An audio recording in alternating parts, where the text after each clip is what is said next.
for his thoughts on where the market's headed from here. We're joined by Scott Black. He's president of Delphi Management. Good morning to you, Scott. Good morning, Margaret. In taking a look at the market right now, it's been called a tortoise rally. It's just been called, a slow, steady rise here. If we do hit this this Dow 11,000 mark, how significant is that? Where do we go from here? Well, I'm not a technician. I use the S&P as a proxy. It's 1169 on yesterday's close. It's about fairly valued. It's 16 times forward earnings. But the nice thing is we got good earnings momentum. I'm using roughly $70 in earnings. That would put earnings up 30% year over year. So that's a very good factor that you have a strong uptick in corporate earnings. The other thing, there's a tremendous amount of liquidity on the sidelines. You still have over $2.95 trillion in money market funds. You probably have another $3 or $4 trillion in savings accounts that are equivalent.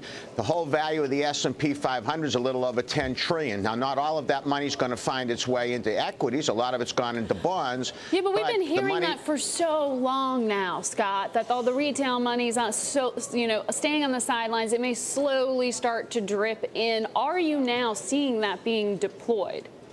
You actually are. If you've looked at the mutual fund data, you've seen some money come in, not in huge amounts, but the combination that the economy stabilized, that the stock market's a lot better than it was obviously a year ago, I think it's going to attract investors since you're getting like 20 basis points for short-term money and 1% on a 2-year treasury. And you have the confluence of those factors with the fact that earnings per share really are good. And the other thing is, I know we have a jobless recovery, but if you look at most of the economic data on the industrial side, whether it's factory orders, durable goods, capacity utilization, all those factors are up. And notwithstanding that the consumer is sluggish, consumer retail sales are up year over year. Well, it's funny, Scott, because Alan Greenspan was on this network last week saying that he thought it was the market leading the economy rather than the economy leading the market here. When you are looking to pick stocks right now, how do you decide where to put your money to work? Sure. Well, as you know, we always look for companies with good balance sheets, high return on equity, accelerating earnings, and low PE or low price to book. And the two sectors now that seem the cheapest are technology and some of the material stocks. And of course, one of the stocks I was going to recommend today, sort of an oddball, Fushi Copperweld, is based in Dalian, China, but they have an operation in Tennessee and also in UK. They're going to grow the revenues over 25%. The stock is an $11 number, should do about $1.20 this year, $1.40. Sells at 1.35 times book with no debt whatsoever. And I don't think you can go wrong.